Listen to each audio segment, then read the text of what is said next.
کہا جاتا ہے کہ جلد بازی شیطان کا کام ہے اور ہر کام میں صبر اور تحمل ہی کامیابی کی کلید ہے۔ آج ہم آپ کو ایک کہانی سنانے جا رہے ہیں جس کا عنوان ہے جلد بازی کا انجام۔ ایک وقت کی بات ہے کہ ایک گاؤں میں دو دوست رہتے تھے۔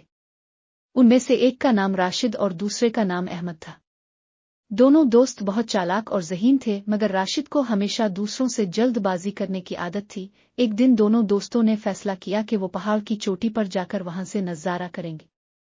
راشد نے فوراً کہا، چلو میں تم سے پہلے پہنچ جاؤں گا۔ احمد نے اسے سمجھایا کہ راستہ طویل اور خطرناک ہے، احتیاط سے چلنا چاہیے، لیکن راشد نے اس کی بات نہیں سنی اور جلد بازی میں پہاڑ کی طرف دوڑ پڑا۔ راستہ کٹھن تھا، راشد ہر موڑ پر دوڑتا گیا اور احمد آہستہ آہستہ قدم با قدم احتیاط سے چلتا رہا۔ کچھ دیر بعد راشد ایک گہری کھائی کے قریب پہنچا، مگر جلد بازی میں اسے نظر نہ آیا اور وہ پیر پھسلتے ہی نیچے جا گرا۔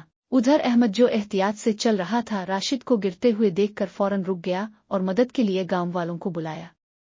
گاؤں کے لوگ آئے اور بڑی مشکل سے راشد کو کھائی سے نکالا۔ راشد کو کافی چوٹیں آئی تھیں، لیکن اس کی جان بچ گئی۔ بعد میں جب وہ احمد کے پاس آیا تو احمد نے نرمی سے کہا، دیکھو دوست، جلد بازی ہمیشہ نقصان کا باعث بنتی ہے۔ اگر تم نے تھوڑی احتیاط سے کام لیا ہوتا تو یہ حادثہ نہ ہوتا۔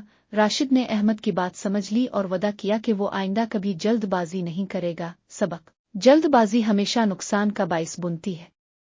ہر کام کو تحمل اور صبر سے کرنا چاہیے۔ اگر آپ کو ہماری یہ کہانی پسند آئی ہو تو لائک کریں، شیئر کریں اور ہمارے چینل کو سبسکرائب کریں تاکہ آپ مزید دلچسپ اور سبق آموز کہانیاں دیکھ سکیں۔